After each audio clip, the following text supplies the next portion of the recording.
கண்ணியத்திற்குரிய சகோதர சகோதரிகளே, அல்லாஹ் ரப்பல் ஆலமீன் திருமறை குர்ஆனிலே சொல்லி காட்டுகிறார், குன்தும் கைர உம்மத்தின் உக்ரிஜத் லின்னாஸ், நீங்கள் தான் மனித சமூகத்திலேயே சிறந்த சமுதாயமாக தேர்ந்தெடுக்கப்பட்ட சமுதாயமாக இருக்கிறீர்கள். தஅமூன பில் மஅரூஃப் வ தன்ஹூன அனில் முன்கர், நீங்கள் நன்மையை ஏவி தீமையை தடுக்கிறீர்கள். உலாயிக ஹுமுல் முஃப்லிஹூன், இத்தகைய சாராதான் நாளை வறுமையில் வெற்றி பெறுவார்கள் என்று அல்லாஹ் சொல்கிறார். இன்னொரு அத்தியாயத்தினுடைய இன்னொரு வசனத்தை அல்லாஹ் சொல்கிறார், வல்தகும் மின்கும் உம்மத்துன் யதஊன இலல் கைர், நன்மையின்பால் மக்களை அழைக்கிற ஒரு கூட்டம் உங்களிடத்திலே இருந்து கொண்டே இருக்க வேண்டும். அவர்கள் யார் என்றால் யஅமூன பில் மஅரூஃப், நன்மையான காரியத்தின் பக்கம் மக்களை அழைப்பார்கள். வயன்ஹவுன அனில் முன்கர், தீமையை விட்டு மக்களை தடுத்து நிறுத்துவார்கள். இப்படிப்பட்ட ஒரு சிறந்த சமுதாயம் உங்களிடத்தில் இருந்து கொண்டே இருக்க வேண்டும் என்று அல்லாஹ் ரப்பல் ஆலமீன் சொல்லி காட்டுகிறார். இன்னொரு அத்தியாயத்தினுடைய வசனத்திலே அல்லாஹ் சொல்கிறார், வமன் அஹ்ஸனு கௌலன் மிம்மன் தஆ இலல்லாஹ், அல்லாஹ்வின் பாதையில் மக்களை அழைத்து தாவா செய்து வஅமில சாலிஹன், நல்ல அமல்களையும் செய்து வகால இன்னனி மினல் முஸ்லிமீன், நான் முஸ்லிம் என்று பிரகடனப்படுத்துவதை விட அழகிய சொல் உடையவன் இருக்கிறானா என்று அல்லாஹ் கேட்கிறார். நாம் அனைவரும் முஸ்லிம்கள் தான். ஆனால் அல்லாஹ் இந்த வசனத்திற்கு இணக்கணமுடையவர்களாக யாரை பேசுகிறார் என்றால், தன்னை முஸ்லிம் என்று சொல்லக்கூடியவர்களை மட்டும் அல்லாஹ் இடத்தில் குறிப்பிடவில்லை. முஸ்லிம் என்று சொல்லி முஸ்லிமுக்கு உண்டான அளவுகோலான செயல்பாடுகளை செய்து மக்களுக்கும் அந்த செயலை எடுத்துச் சொல்லி அதன்பால் அழைக்கிறவர்கள் தான் உண்மையான முஸ்லிம் என்று அல்லாஹ் சொல்கிறார். அப்ப இது மாதிரி தாவாவை பற்றி உண்டான ஏராளமான பல வசனங்கள் இருக்கிறது. அல்லாஹ்வுடைய தூதர் நபிகள் நாயகம் ஹஜ்ஜத்துல் விதாவிலே சொன்னார்கள், இறுதி ஹஜ்ஜிலே சொன்னார்கள், அலா அறிந்து கொள்ளுங்கள், லியுபல்லிகு ஷாஹிது மின்குமுல் காயித், இங்க எல்லாம் வந்திருக்கிறீங்க, வந்திருக்கக்கூடியவங்க வராத மக்களுக்கு நீங்கள் எடுத்துச் சொல்லுங்கள் என்று நபிகளார் சொன்னார்கள். இன்னொரு ஹதீஸிலே நபிகளார் சொன்னார்கள், பல்லிகு அன்னி வலவ் ஆயா, என்னிடத்திலே ஒரு சிறிய துண்டை சிறு செய்தியை கேட்டாலும் பிறருக்கு எடுத்து வைக்கக்கூடிய ஒரு பொறுப்பிலே கடமையிலே நீங்கள் இருக்கிறீர்கள் என்று அல்லாஹ்வுடைய தூதர் நமக்கு சொல்லி காட்டுகிறார்கள். அப்ப அல்லாஹ்வுடைய தூதர் நபிகளார் சொல்வதை போல, குல்லுக்கும் ராயின் வ குல்லுக்கும் மஸ்ஊலுன் அன் ரஅய்யத்திஹி, உங்களில் எல்லா மக்களும் பொறுப்பாளிகள், அந்த பொறுப்பை குறித்து அல்லாஹ்விடத்திலே விசாரணை செய்யப்படுவீர்கள் என்று அல்லாஹ்வுடைய தூதர் நபிகளார் சொல்வார்கள். ஒரு மனைவி தன்னுடைய பிள்ளைகளுக்கு பொறுப்பாளி, ஒரு கணவன் தன்னுடைய மனைவிக்கும் தன்னுடைய பிள்ளைகளுக்கும் பொறுப்பாளி, ஒரு ஆட்சியாளர் இந்த சமூகத்தினுடைய நன்மக்களை பாதுகாப்பதற்கு பொறுப்பாளி என்று அல்லாஹ்வுடைய தூதர் ஒவ்வொன்றாக பட்டியலிடுகிறார்கள். ஆனால் முஸ்லிமாக அவன் உலகத்திலே பிறந்து விட்டார் என்றால் அத்தகைய எல்லா மக்களுக்கும் உரிய கடமையை பொறுப்பை அல்லாஹ்வுடைய தூதர் சொல்லும் பொழுது திருமறை குர்ஆனுடைய வசனங்களை மக்களுக்கு மத்தியிலே எடுத்து வை, அல்லாஹ்வுடைய தூதராகிய என்னுடைய போதனைகளை மகிழ்ச்சியை இந்த தூதருடைய வழிமுறையை உலக மக்களுக்கு நீ போதனை செய் என்று இஸ்லாம் எல்லா மக்களுக்கும் பொறுப்பு சாட்டுகிறது. சிறுவர், பெரியவர், இளைஞர் என்று சொல்லி எல்லா மக்களுக்கும் இந்த கடமை இருக்கிறது. இப்ப இந்த அடிப்படையில் நம்முடைய நாவை வைத்து நம்ம என்ன செய்யணும், தாவாக்களை செய்து கொண்டு வருகிறோம் ஒரு பக்கம். இன்னொரு முறை என்னவென்றால் அல்லாஹ்வுடைய தூதர் நபிகளார் சொல்கிறார்கள், மன் ரஆ மின்கும் முன்கரன், உங்களில் யார் ஒரு தவறை கண்முன்னால் பார்க்கிறார்களோ அவர் என்ன செய்ய வேண்டும், தன்னுடைய கரத்தால் அதை பிடித்து தடுக்க வேண்டும். பள்ளி வயிறும் வீதி, கையை பிடிச்சு இதை செய்யாதப்பா தவறுன்னு சொல்லி சொல்றோம், சுட்டி காட்டணும். கையால தடுத்து பார்க்கறீங்க முடியல, லிசானிஹி, நாவால எடுத்து சொல்லுங்க, குர்ஆன் வசனத்தை எடுத்து சொல்லுங்க, அல்லாஹ்வுடைய தூதருடைய போதனையை எடுத்து சொல்லுங்க, இது செய்யாதீங்க என்று சொல்லி அவங்களுக்கு சுட்டி காட்டுங்க. கையால தடுத்து பார்க்கறீங்க, நாவால தடுத்து பார்க்கறீங்க, சொல்லி சொல்லி பாக்குறீங்க, கேட்கல, கல்விக்கு மனதால் வெறுத்து ஒதுக்கி விடுங்கள். அப்ப நானால் இறைவனுடைய போதனைகளை, இந்த தாயான இந்த பணியை, தாவா பணியை நாம் செய்கிறோம் ஒன்று, கரத்தால் தடுப்பது ஒன்று, மனதால் வெறுத்து ஒதுக்குவது ஒன்று. எல்லாமே தாவாவுக்கு ஒரு இலக்கணமான ஒன்றுதான். இப்ப இந்த மைக் இருக்குல்ல, இந்த மைக்கும் தாவாவுக்கு பயன்படுகிறதா இல்லையா? சாதாரணமாக ஒருவர் பேசுகிறார் என்றால் எல்லா மக்களுக்கும் சென்றடைய வேண்டும் என்றால் அதற்கு ஒரு உதவிகரமாக இந்த ஒரு மைக் இருக்கிறதா இல்லையா? இந்த ஒரு மைக்கை ஒருவர் இறை அருளுக்காக இறைவனுடைய பாதையிலே ஒருவர் தானம் செய்தால் அவருக்கு தாவா செய்த நன்மை கிடைக்கும் என்று அல்லாஹ்வுடைய தூதர் நபிகளார் சொல்கிறார்கள். இந்த தாவாவை கேட்க வருகிற மக்களுக்காக வேண்டி நான் 5 ரூபாய் வாங்கி தர்றேன் அப்படின்னா அதுவும் ஒரு தாவா இருக்கும். தாவாவிற்கு செய்ய வேண்டிய உதவிதான். நான் ஒரு 2 சேலை வாங்கி மாற்றி விடுறேன், அல்லாஹ்வுடைய பாதையில 5 தர்ஜமா வாங்கி அள்ளிவாசலுக்கு நான் கொடுக்கிறேன், புகாரிய நான் ஃபுல்லா 7 பாகத்தையும் வாங்கி பள்ளிவாசலுக்காண்டி நான் அர்ப்பணிக்கிறேன், இது ஒரு தாவா. அப்ப தாவா என்பது பல விதத்தில் நமக்கு என்ன செய்கிறது, வழி காட்டுகிறது. இப்படி ஒரு பக்கம் இருந்தாலும் நம்முடைய உடலால் செய்கிற தாவாக்கள் இருக்கிறது, நம்முடைய உழைப்பால் செய்கிற தாவாக்கள் இருக்கிறது. இதுதான் மிக சிரமமான கஷ்டமான ஒரு விஷயம். ஏனென்றால் வாயால் பேசுவது என்பது சாதாரண ஒரு காரியம், பேசிவிட்டு சென்று விடலாம். உள்ளத்தால் உணர்ந்து வெளிப்படையாக உடலால் அதை சிரமப்பட்டு எடுத்து அந்த காரியத்தை செய்கிறானே அவனுக்குத்தான் இந்த உரிய கூலி கிடைக்கும் என்று இஸ்லாம் சொல்கிறது. அதுதான் உண்மையான தாவா. அவர் உடலால் உழைப்பால் செய்கிற தாவாக்கள் நம்மிடத்தில் எவ்வாறு இருக்க வேண்டும் என்பதற்கு அல்லாஹ்வுடைய தூதரத்திலே பாடம் படித்த சஹாக்கள் நமக்கு மிகப்பெரிய ஒரு படைப்பு. எல்லாத்துக்குமே பொறுப்பு இருக்கு. நம்ம நினைக்கலாம் பயான் பேசுறவரா தாயை இங்க வந்து பேசிக்கிட்டு போயிடுவாரு, புரிஞ்சு போச்சு.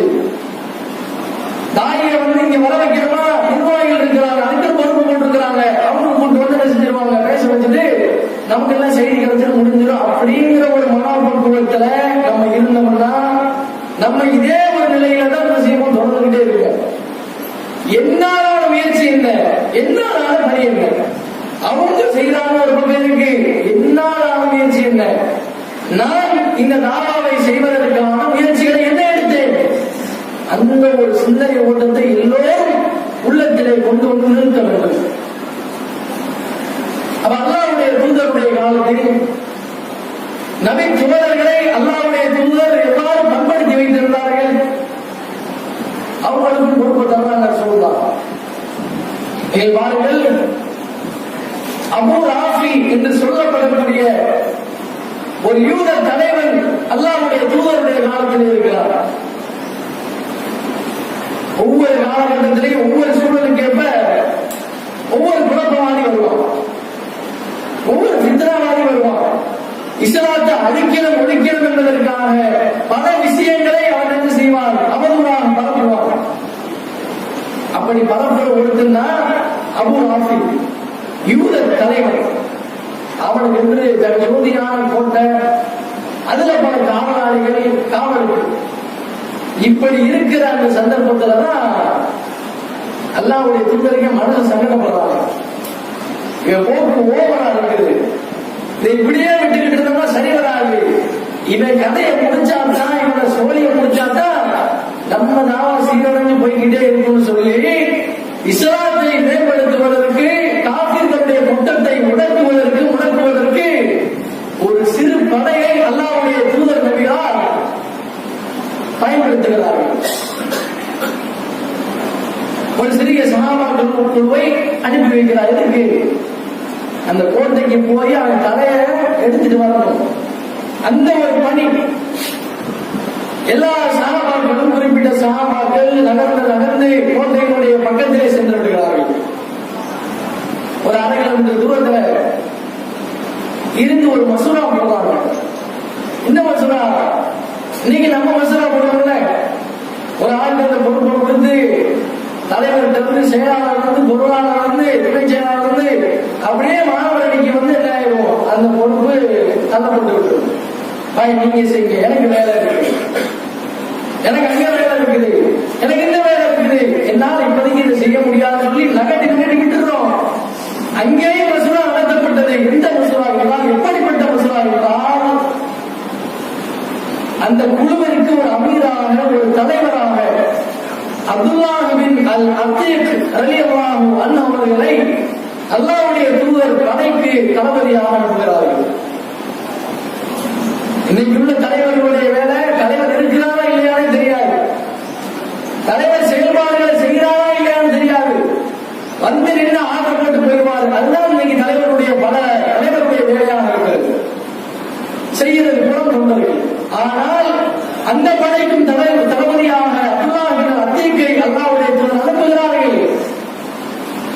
அனுப்புனா அங்க மசூரால என்ன நடக்குது, தலைவர் முன்னாடி வந்து சொல்றார்கள், உம்சுஸ் பி மக்கானக்கும், யாரு எங்கே போனா எங்கே வரலாம், நீங்க இங்க இடத்துல இருக்கிற இடத்திலேயே நில்லுங்க, நான் ஒருவராக தனிமையிலே சென்று அவனுடைய சங்காத்தத்தை முறியடித்து விட்டு வருகிறேன், அவனுடைய தலையை தூக்கி கொண்டு வருகிறேன் என்று சொல்லி சிங்களாக செல்கிறார்.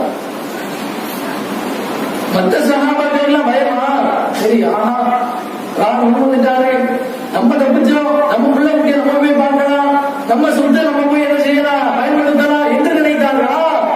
அவர்களிடத்திலேயும் போட்டி இருந்தது. போட்டி இருந்த காரணத்தினால்தான் போர்க்களம் வரைக்கும் அவர்கள் சென்றிருக்கிறார்கள். இருந்தாலும் கூட நான் ஒருவராக இந்த காரியத்தை முடிப்பேன் என்று எல்லோருக்கும் கொடுக்கப்பட்ட அந்த பொறுப்பை தனக்காக உண்டான அந்த பொறுப்பாக எடுத்துக்கொண்டு உள்ளே செல்கிறார். உள்ளே எப்படி போறது? இப்ப அவ்வளவு பேர் இருக்கிறாங்களே, அவ்வளவு காவலாளிகள் இருக்கிறாங்களே, எல்லாருடைய கண்ணிலையும் முறையாக வீசிட்டு நம்ம போகணும். எப்படி போறது? அதுக்கு சில டெக்னிக்கெல்லாம் கையில் இருக்கிறார். அந்த கோட்டைக்கு முன்னாடி நின்றுகிட்டு சிறுநீர் கழிக்கிற மாதிரி ஒதுங்குறாரு. அப்படியே ஒதுங்கிக்கிறோம், அவன் பார்க்காத பட்சத்துல உள்ளங்க போயிடணும்னு சொல்லி ஒரு ஐடியா. இது ஒரு ஹதீஸ்ல, இது ஒரு ரிவாயத்துல வருது. இன்னொரு ரிவாயத்துல எப்படி வருதுன்னு சொன்னா, ஒரு பக்கத்துல போய்கிட்டு இருக்கும் பொழுது ஒரு சலசலப்பு வாசல்ல ஏற்படுது. என்ன சலசலப்பு? வேட்டை பிராணி காவல் பிராணியை காணாம வச்சு அதை தேடிக்கிட்டு இருக்கிறாங்க, அவங்க ஒரு சலசலப்பு ஏற்படுது. அப்ப இவர் பார்க்கிறார், அப்துல்லாஹ் அத்தீக் ரலியல்லாஹு அன்ஹு அவர் பார்க்கிறாரு, சரி இந்த மாதிரியான ஒரு சூழலை நம்மளும் தேடுற மாதிரி உட்கார்ந்துருவோம், நம்மளும் தேடுற மாதிரியான பணியில ஈடுபடுவோம், கண்டுபிடிச்சவங்க அவங்க இல்ல உள்ள போகும்போது நம்மளும் அந்த சலசலத்திலேயே உள்ள போயிடுவோம் சொல்லி ஐடியா பண்றாரு. அதே மாதிரி உள்ளக போயிடுறாரு.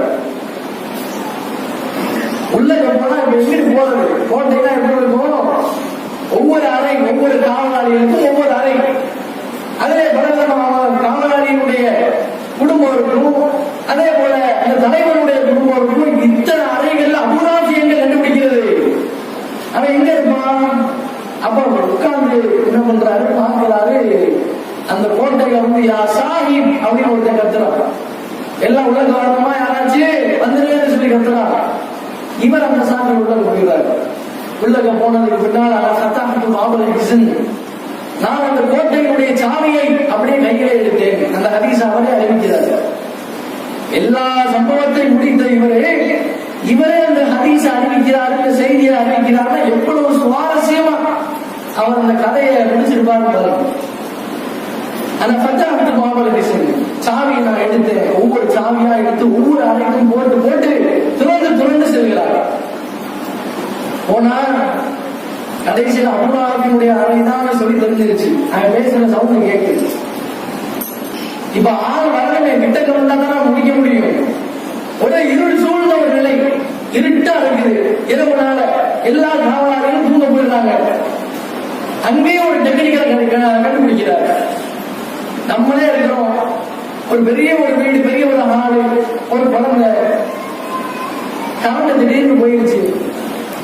அது வரைக்கும் தமிழ்ல குழந்தை எங்க இருக்குன்னே தெரியாது. பொலிஸ் சட்டத்தை வச்சு கண்டுபிடிப்போம், அல்லது குழந்தை கத்திர சவுண்டை வச்சு கண்டுபிடிப்போம். இங்கதான் இருக்கு, அங்க போனா தூக்கிடலாம் சொல்லி. அந்த மாதிரி என்ன பண்றாருன்னா, உரத்த குழந்தை நம்ம கூப்பிடுவோம், கூப்பிட்டா சவுண்ட் விடுவான், அப்பா கதையை முடிச்சிருவோம் சொல்லி யா அபூரா அப்படின்னு சொல்லி கூப்பிடுறாரு. அவர் எனக்கு பதில் சொன்னார். பதில் சொன்ன திசையை நோக்கி என்ன பண்றாரு, ஆளை வச்சு சரம் மாறியா அடிக்கிறாரு. கூச்சலிடுறான், கெட்ட கெட்ட வார்த்தைகளை அப்துல்லாஹின் அத்தீக் ரலியல்லாஹு அவர்களை திட்டுகிறார். ஒவ்வொருக்கும் வாப்பாக்கும் நாசமா போட்டு இவர் அதான் சமைச்சுக்கிட்டு நிக்கிறார். இப்ப என்ன பண்றது, இவன் கத்துல சவுண்ட பார்த்துக்கிட்டு காவலாளியை தூங்க போன காவலாளில வந்துகிட்டு இருக்கிறாங்க அபூராபினுடைய அறைக்கு. இவர் ஒரு பொறுப்பு எடுத்துட்டு வந்திருக்கிறார். இந்த பொறுப்பை உரிய முறையிலே, சரியான முறையிலே, தக்க முறையிலே பாடம் கற்பித்து முடிக்க வேண்டும். அப்ப இந்த ஒரு சிந்தனையும் ஓடுது. இவங்க நம்ம துரத்துக்கிட்டு வந்துகிட்டு இருக்கிறாங்க, என்ன பண்றது, பொறுப்பை நிறைவேற்றணும், அல்லாஹ்வுடைய தூதர்கிட்ட இந்த செய்தியை போய் சொல்லணும். என்ன செய்யறதுன்னு ஒரு பயம். என்ன பயம் தெரியுமா, நம்மளை நீங்க போட்டு தள்ளிட்டாங்கன்னா, கொண்டுட்டாங்கன்னா நம்மளுடைய உள்ளே பார்க்க முடியாத, நம்முடைய மனைவியுடைய முகத்தை பார்க்க முடியாத, நான் சொத்து சேர்த்து வச்ச சொத்து மக்காவை மதீனாவை நிறைய இருக்குது என்கிற பயம் கிடையாது. ஒரே ஒரு பயம், அல்லாஹ்வுடைய தூதரிடத்திலே பொறுப்பை நான் வாங்கி வந்தேன், அந்த பொறுப்பை நிறைவேற்ற முடியாம போயிருமோ, இவங்க கையில சிக்கி நான் சின்னமா இருக்கிறேன், அப்ப இந்த பொறுப்பை யார் நிறைவேற்றுவது, இந்த பயம். அப்ப கொஞ்சம் நேரம் போகுது, கொஞ்ச நேரம் போனதுக்கு பின்னால இன்னொரு யோசனை வருது. அதே பொருளை நம்ம போய் சவுண்ட் விட்டோம்னா நம்ம சூழியை முடிச்சு விடுவாங்க. அதனால நான் பொருளை மாத்திக்கிட்டு போனேன். பொருளை மாத்துறாரு, போனே மாத்துறாரு. எப்படி மாத்துறாரு, அபூராபிட்ட நலம் விசாரிக்கிற மாதிரி போறாரு. அபூராபி என்ன ஆச்சு, உன்னை யாரு பாடிச்சா, ஏதோ சவுண்ட் வந்துச்சே, அழுகிற மாதிரி சத்தம் கட்டுச்சே, ஏதோ ஆபத்தான்னு சொல்லி அடிச்ச இவர் கேட்கிறாரு. அந்த குடும்பத்தைக்கு இவர் தான் அடிச்சாருன்னு தெரியல. நான் இங்கதான் இருக்கிறேன், யாரோ அடிச்சுட்டாங்க காப்பாத்துங்கன்னு சொல்லி சொல்ல, நீ இங்கதான் இருக்கிறேன்னு சொல்லி மறுபடியும் என்ன செய்ய, பாலை வச்சு சரம் மாதிரி அடிக்க, மறுபடியும் அவருக்கு திருப்தியே இல்லை. என்னத்தை அடிச்சாலும் அவனுக்கு உயிர் இருக்குன்னு சொல்லி அந்த உணர்வு பக்கத்தில் நிற்கக்கூடிய அபூராபி அவருடைய உணர்வு அப்துல்லாஹின் அத்தீக் அவர்களுக்கு தெரிகிறது. இந்த சோழி இன்னும் முடியலன்னு சொல்லி உள்ளத்தில் அப்படியே துடுத்துக்கிட்டே இருக்கு. இறுதி வரைக்கும் நிற்கிறாங்க. மூன்றாவதாக அவர் நிற்கிற திசையை நோக்கி வாழை ஏந்துகிறார்கள். பின்ன பகுதியில் வாழ் வருவது கதை முடிஞ்சிச்சு, அவ்வளவுதான் சொல்லி கிளம்பிடுறாரு. கோட்டையில இருந்து படியில இறங்குறேன்னு சொல்லி இறங்குறாரு, கீழே விழுந்து கார் உடஞ்சிருச்சு அபூராபி அப்துல்லாஹின் அத்தீக் அவங்களுக்கு. நொண்டி நொண்டி தன்னுடைய சஹாபாக்களிடத்திலே வருகிறார். வந்து சொல்றாரு, பாருங்க இவ்வளவு ஒரு துணிச்சலான வார்த்தை பாருங்க, லா தஃப்ருது ஹத்தா அஸ்மஅன்னாயா, நீங்க எல்லா ரசூல் ஸல்லல்லாஹு அலைஹி வஸல்லம் போய் நடந்த செய்தியை போய் சொல்லுங்க, ஆனால் அவன் செத்துட்டாங்கிற செய்தி காலை விடிந்த விடவே குடும்பத்தார் உபாதிப்பாங்கல்ல, அந்த சவுண்ட் கேட்டா தான் இந்த இடத்துல நான் வருவேன், அதுக்கு மேல நான் வரமாட்டேன். எவ்வளவு துணிச்சல். சம்பவத்தை முடிச்சுட்டு வந்து நிக்கிறார் ரத்த கரையோட, நான் வரமாட்டேன் காலையில தான் வருவேன்னு சொல்லி சொல்றாரு. அப்ப எந்த அளவுக்கு இவருடைய உள்ளத்திலே துணிச்சல் இருந்தால், தைரியம் இருந்தால், இந்த தைரியத்தையும் துணிச்சலையும் தந்தது எது, இஹ்லாஸோடு நாம் ஒரு பொறுப்பை வாங்கியிருக்கிறோம், நமக்கு ஒரு பொறுப்பை தந்திருக்கிறார்கள்.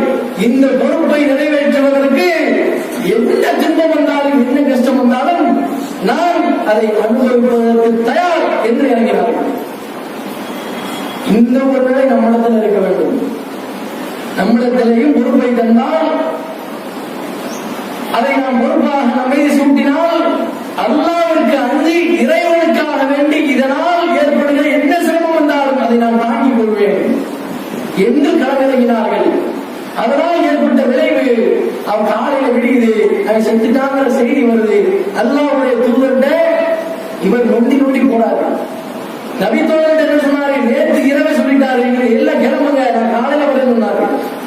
அவங்க போறதுக்கு முன்னாடியே நொண்டிக்காரோடு நொண்டி நொண்டி பள்ளியோடு அல்லாஹ்வுடைய தூதர்களை சென்று யார் சொல்லுவா, நீங்க சொன்ன செய்தியை நான் முடிச்சுட்டேன் சொல்லிட்டு சொல்றாரு, எனக்கு இந்த மாதிரி நீ கீழே இறங்கும் போது கால் வலிருச்சு, நான் சம்பவம் முடிச்ச அந்த சந்தோஷத்துல எனக்கு கால் வலி கூட எனக்கு தெரியல, ஏன்னா பொறுப்பை நிறைவேற்றிட்டேன்ல, இதுக்கு பின்னாடி எனக்கு வலி வந்தா என்ன, உயிர் போனா என்ன, அல்லாஹ்வுடைய தூதர் நீங்க சொன்ன நான் பொறுப்பை நிறைவேற்றிட்டேன், நான் உண்மையானதா இருக்கிறேன் என்று சொன்னாங்க. தூதருடைய உமிழ் நீரை காலில் தேய்ச்சி விடுறாங்க. அதுக்கப்புறம் நிவாரணம் ஆகிறது. இந்த ஹதீஸ் அத்தோடு முடிகிறது. அப்ப இதுதான் முதலால் செய்கிற தியாகம்.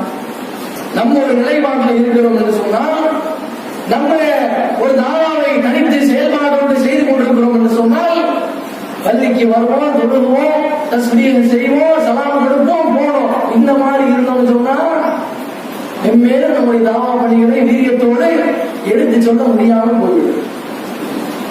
இங்க அமர்ந்திருக்கிற ஒவ்வொருவருக்கும் உடலால் செய்ய வேண்டிய கடமைகள் இருக்கிறது. அல்லாஹ்வுடைய தூதர் சொன்னார்கள், சமூகத்தினுடைய பார்வையிலே ஒருத்தர் நடந்து போறாரா, ரோட்ல ஒரு கல் கிடக்குது, ஒரு முள் கிடக்குது, அதை எடுத்து போட்டா கூட தர்மம் தான்.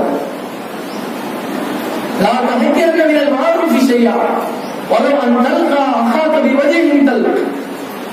ஒரு சகோதரன் இன்னொரு சகோதரனை மலர்ந்த முகத்தோடு சிரிப்பு தன்மையோடு சிரித்தால் அவனுக்கு அதுவே தர்மம் செய்த கூலியை பெற்றுத்தரும் என்று நபிகளார் சொல்கிறார்கள். என்றால் தாவா என்பது எவ்வளவு ஒரு நன்மையை பெற்றுத்தரும். ஆண்கள் மட்டுமா இந்த தாவா காலத்தை உடலால் அர்ப்பணிக்கிற தியாகங்களை செய்தார்கள், பெண்கள் செய்யவில்லையா? ஆயிஷா உட்பட நபிமார்களுடைய மனைவிகள் எல்லாம் சேர்ந்து அல்லாஹ்வுடைய தூதர் வர்றாங்க. என்ன செய்தி? ரசூலுல்லாஹ் போர்க்களம், இஸ்லாமிய போர்க்களம் நடக்குது. இந்த போர்க்களத்துல ஆண்களுக்கு மட்டும்தான் அனுமதி சொல்லி நீங்க சொல்றீங்க. ஆனா போர்க்களத்துக்கு நாங்களும் என்ன சொல்றீங்க? நாங்களும் போர்க்களத்துல எதிரிகளை வீழ்த்துவதற்குண்டான வேலைகளை செய்வோம் என்று சொல்லி நிற்கிறார்கள். அப்புறம் சொல்றாங்க, உங்களுக்கு எல்லாம் கிடையாது போர்க்களத்தினுடைய சட்டம், ஆண்களுக்கு மட்டும்தான் போர்க்களத்துக்கு அனுமதி, உங்களுக்கு கிடையாது என்று சொல்றாரு. இல்ல நாங்க கண்டிப்பா திருமணம் விடுறாங்க. அப்புறம் சொல்லுங்க என்ன பண்றாங்க, ஆண்களுக்காக வேண்டி சரி போர்க்களத்துக்கு வாங்க, சண்டெல்லாம் பிடிக்க கூடாது, ஆடெல்லாம் சுந்தரவாட வச்சுக்க கூடாது, முஸ்லிம்கள் யாராவது அடிபட்டு கிடந்தாங்கன்னா அவங்களுக்கு நிவாரணத்துக்காக மருத்துவ உதவி செய்யுங்க, தண்ணி எடுத்து கொடுக்குற வேலையை செய்யுங்க. எதிரிகள் ஆயுதத்தை கீழே போட்டு போட்டாங்கன்னா அந்த ஆயுதத்தை எடுத்து வைக்கிற வேலையை பாருங்க, இதுதான் உங்க வேலை. அதுக்கு ஓகேயா இருக்கிறாங்க. சங்கடப்பட்டு என்ன பண்றாங்க, ஓகே சொல்லி போர்க்களத்துல உடலான உழைப்பை காட்டுகிறார்கள். இது என்னங்க நம்ம பார்க்கிறோம். உம்மு சுலைம் ரலியல்லாஹு அன்ஹா அவர்கள் ஒரு காபிராக இருந்த அபூ தல்ஹா ரலியல்லாஹு அன்ஹு அவர்கள் பிறகு இஸ்லாத்தை ஏற்கிறார்கள், முஸ்லிமாக மாறுகிறார்கள். இவங்களை அடிச்சுக்கவே முடியாது. உதவி செய்வதும் சரி, போர்க்களத்தில் பங்களிப்பும் சரி, எல்லா விஷயத்திலையும் இந்த குடும்பத்தை அடித்துக் கொள்ளவே முடியாது. இந்த குடும்பத்தினுடைய பெண்மணிதான் உம்மு சுலைம் ரலியல்லாஹு அன்ஹா. இவருக்கு முதல் கணவர் மாலிக் அப்படிங்கிற ஒரு கணவர் இருந்தார். அவர் காஃபிரா இருந்தார். காஃபிரா என்ன பண்ணாரு, வெளியூருக்கு சென்று எதிரிகளால் கொல்லப்படுறாரு. அதுக்கு பின்னாடி தான் அபூதல்லா அவங்களை திருமணம் முடிக்கிறார்கள். இப்ப ஹுனைன் போர்க்களம் நடக்கிறது. இப்ப ஏற்கனவே சொன்னமா என்ன, பெண்களுக்கு போர்க்களத்தில் அனுமதி கிடையாது, அடிப்படையான ஒரு விஷயம். இந்த அடிப்படையான விஷயங்களுக்கு மாற்றமாக உம்மு சுலைம் ரலியல்லாஹு அன்ஹா அவர்கள் ஹுனைன் போர்க்களத்தை களத்திலே நின்று கொண்டு ஒரு கையிலே குறும் வாளை வைத்திருக்கிறார்கள். நபித்தோழர்கள்லாம் ஆச்சரியமாயிடுச்சு. என்னங்களா போர்க்களத்தை அனுமதி இல்லைன்னு சொல்லிக்கிட்டு இருக்கிறோம், போர் நடந்துகிட்டு இருக்குது, இந்த அம்மா இங்க கையில வாழ வச்சுக்கிட்டு நிற்கிறாங்களே, ஆச்சரியப்பட்டு ரசூலுல்லாஹ் வழக்கு போனா அல்லாஹ்வுடைய தூதர் நபியெல்லாம் முன்வந்து சொல்கிறார்கள், ஏம்மா என்ன ஆச்சு, இங்க போர்க்களத்தில் உங்களுக்கு அனுமதி கிடையாது என்று கேட்கிறவங்க அவங்க சொன்ன வார்த்தை என்ன தெரியுமா, இஸ்லாத்தை மேம்படுத்துவதற்கு, காஃபிர்களுடைய குற்றத்தை ஒழிப்பதற்கு, இஸ்லாத்தை அழிக்க வேண்டும் என்கிற அந்த சிந்தனையை மண்ணிலே போட்டு புதைக்க வேண்டும் என்கிற அந்த வார்த்தையை பாருங்கள். என்னிடத்திலே யாராவது ஒரு காஃபிர் என் பக்கத்துல வந்தான்னு சொன்னா பக்கத்து பீகி பத்தினா அந்த வச்சிருக்கிற பத்தினா வாழை வரட்டும். ஒரு பெண் சொல்லுகிற வார்த்தை, சஹாபிய பெண்மணிக்கு இந்த வார்த்தை உள்ளே இருக்கிறது என்றால், தன்னந்தனியாக போர்க்களத்திலே வந்து நிற்கிறார்கள் என்றால் அவர்களிடத்திலே ஏற்பட்ட உணர்ச்சி என்ன, சமுதாயத்திலே செய்ய வேண்டிய பொறுப்பு கடமை பெண்ணாகிய எனக்கும் இருக்கிறது என்கிற உணர்ச்சி தான் அவர்களை போர்க்களத்திலே கொண்டு வந்து நிறுத்தியது.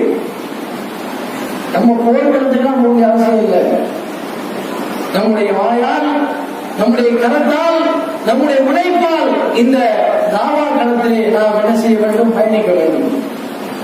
இந்த தாவாவை மேம்படுத்துவதற்குண்டான சமுதாய பணிகளை மேம்படுத்துவதற்குண்டான உடலால் ஆன உழைப்பை நாம் கொடுக்க வேண்டும்.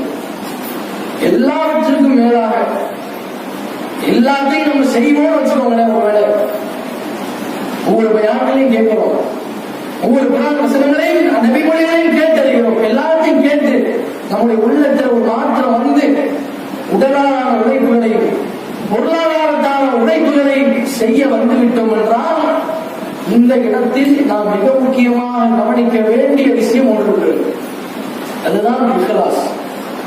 நாம் செய்ய வேண்டிய காரியங்கள் எல்லாம் என்னை படைத்த ஏக இறைவனாகிய அல்லாஹ் ஒருவனுக்கு சொந்தம் என்று சொல்ல வேண்டும். இந்த ஒரு வேலை நம்மகிட்ட வரணும்.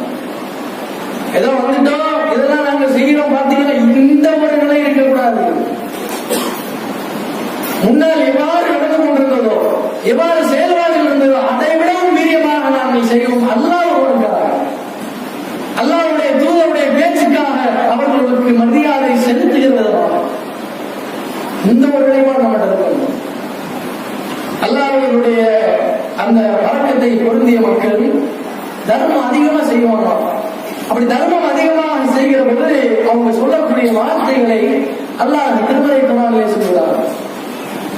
இன்னமா நுஜாஹிதுக்கும் லிவஜிஹில்லாஹ் லா நுரீது மின்கும் ஜஸாஅ வலா ஷுக்ரா.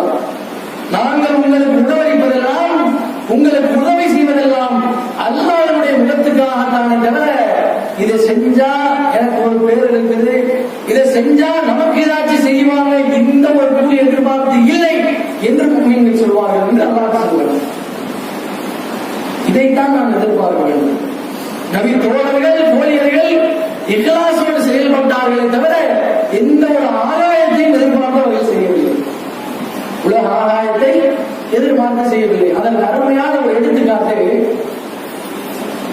புதிதாக இஸ்லாத்துக்கு வந்த ஒரு நபி தோழர், ஒரு கிராமவாசி இஸ்லாத்துக்கு வந்தார்கள். இஸ்லாத்துக்கு வந்தா உடனே அவருக்கு என்ன செய்யணும்? உதவி செய்யணும். ஒரு அரசாங்கம் என்ன செய்யணும்? உதவிகளை செய்யணும். ஏன்னா ஹிஜ்ரத் செஞ்சு வந்திருப்பாரு, நாட்டை விட்டு வந்திருப்பாரு, உள்ள குடியெல்லாம் மதமாற்றத்தில் இருந்தாச்சுன்னு சொன்னா இவர் எங்க போவாரு? அப்ப ஒரு நாட்டினுடைய அரசாங்கம் தான் உதவி செய்ய வேண்டும். அப்ப ரசூலுல்லாஹ் என்ன பண்றாங்க? போர்க்களத்தில் கிடைத்த கனிமத்து பொருட்களை பங்கு வைத்து கொடுக்கிற அந்த தொழிலில் அவருக்கு ஒரு பங்கு கொடுக்கிறதுக்கு கூப்பிடுறாங்க. நபித்தோழர்கிட்ட கூப்பிடுறாங்க. அவர் அந்த நபித்தோழர்கிட்ட கேட்கிறாரு, என்ன விஷயம், எதுக்காண்டி வந்தீங்க? இல்ல இந்த மாதிரி போர்க்களத்துல கனிமத்து வந்துச்சு, இஸ்லாத்தையும் நீங்க ஏற்றிருக்கிறீங்க, உங்களுக்குரிய ஒரு ஊதிய தொகையா அதை வச்சுக்க, உதவி தொகையா வச்சுக்கங்கன்னு சொல்றாரு. அப்ப அவர் சொல்றாரு, அப்படியா, அதை கொண்டாங்கன்னு சொல்லி அதை அப்படியே வாங்கிடுறாரு. வாங்கிட்டு நிறைய கேட்கிறாரு அல்லாஹ்வுடைய தூதர்கிட்ட. அல்லாஹ்வுடைய தூதர் ஸல்லல்லாஹு அலைஹி வஸல்லம் அவங்கள்ட்ட வந்து நின்று சொல்றாரு, வார்த்தையை பாருங்க, மா அலா ஹாத தபாத்துக, அல்லாஹ்வுடைய தூதரே, இந்த அறிக்கை கனிமத்து பொருளே, இந்த உலக பொருளே, இந்த உலக பொருளுக்காகத்தான் உங்களை நான் பின்பற்றுகிறேனா? இதற்காகத்தான் இஸ்லாத்திலே நான் அங்கம் வைத்தேனா? வலா கினி தபாத்துக அலா அன் அருமைய அது ஃபீஹி, என்றாலும் உங்களை ஏற்றதற்கு, நான் இஸ்லாத்தை ஏற்றதற்கு, அல்லாஹ்வை இறைவனாக ஏற்றதற்கு காரணம் என்னவென்றால், பின்னால் ஒரு போர் நடக்கும், அந்த போரிலே நான் பங்கு கொள்வேன். அதே போரிலே என்னுடைய தொண்டை குழியிலே எங்கோ இருந்து வந்த ஒரு அம்பு பாய்ச்சப்பட்டு ரத்தங்கள் எல்லாம் வழிந்து ஓடி அது குலல் ஜன்னா, அதனால் நான் சொர்க்கத்தை நுழைய வேண்டும், இதைத்தான் நான் ஆசைப்படுகிறேன் என்று சொன்ன நபி தோழர். உலக எனக்கு தேவையில்லை, இந்த பொருளுக்காக வேண்டி உலக ஆசைக்காண்டி உங்களை நான் பின்பற்றுவேன்னு சொல்லி அல்லாஹ்வுடைய தூதருக்கு முன்னாலே டிக்ளேர் பண்ணார். அல்லாஹ்வுடைய தூதர் சொன்னாங்க தெரியுமா? அப்படியாப்பா, சரி கொண்டா, நீ என்ன மனசுல நினைக்கிறியோ அது உண்மையா இருந்தா நடக்குமான்னு சொல்லி அல்லாஹ்வுடைய தூதர் கொடுக்குறாங்க. அவர் என்ன பண்ணுறாரு? போயிடுறாரு. அதே மாதிரி ஒரு போர்க்களம் நடக்குது. அதே மாதிரி எங்கேயே இருந்த ஒரு அம்பு இவர்களுடைய தொண்டை குழியிலே பாய்ச்சப்பட்டு ரத்தங்கள் எல்லாம் பிரித்து ஓடி ஷஹீதாக்கப்படுகிறார். போர்க்களத்தில் நிறைய சஹாபாக்கள் ஷஹீதாகி கிடக்கிறாங்க.